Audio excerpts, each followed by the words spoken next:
হাসিনাকে দেশ থেকে হটানো, ক্ষমতা থেকে নামানো তার কোনো লক্ষ্য ছিল না।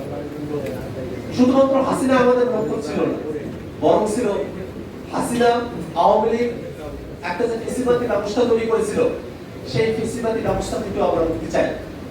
এবং তারই জন্য আমরা জুলাইতে যে এক দফার ঘোষণা পেয়েছিলাম, সেখানে বলা হয়েছিল ফেসিবাদী ব্যবস্থার বিলোপ এবং নতুন রাজনৈতিক বন্দোবস্ত, সেই লক্ষ্য নিয়ে জুলাই আন্দোলনের এক দফা ঘোষণা করা হয়েছিল।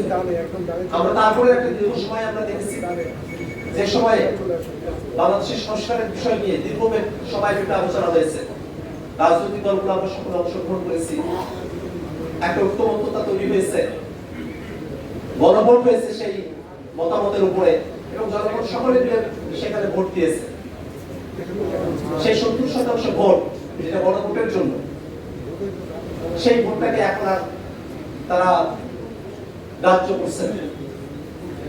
আজকে একটা জিনিস ঘটেছে, সংবিধান বিষয়ে একটা রায় এসেছে আবারও, যে সংবিধানে তত্ত্বাবধায়ক সরকার এবং গণভোটের যে বিধানটা ছিল সেটাকে আবার পুরো বহাল করা হলো আজকে অ্যাপ্লিকেশনের রায়ের মধ্য দিয়ে। হ্যাঁ, এটি ইতিবাচক, কিন্তু একটা জিনিস মাঝখানের সময়টাতে ঘটে গেছে।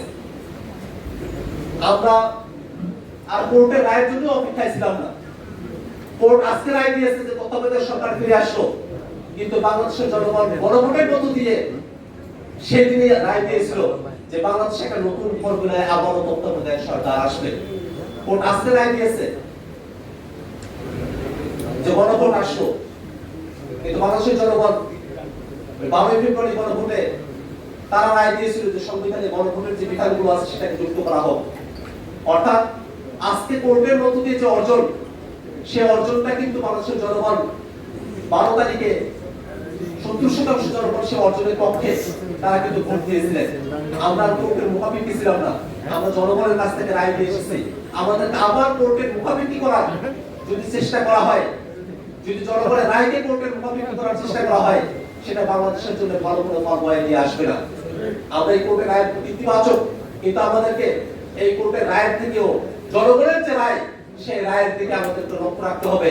জনগণের রায়ের মধ্য দিয়ে যে নতুন বাংলাদেশের স্বপ্ন আমরা দেখেছি, সেই বাংলাদেশ প্রতিষ্ঠিত হবে।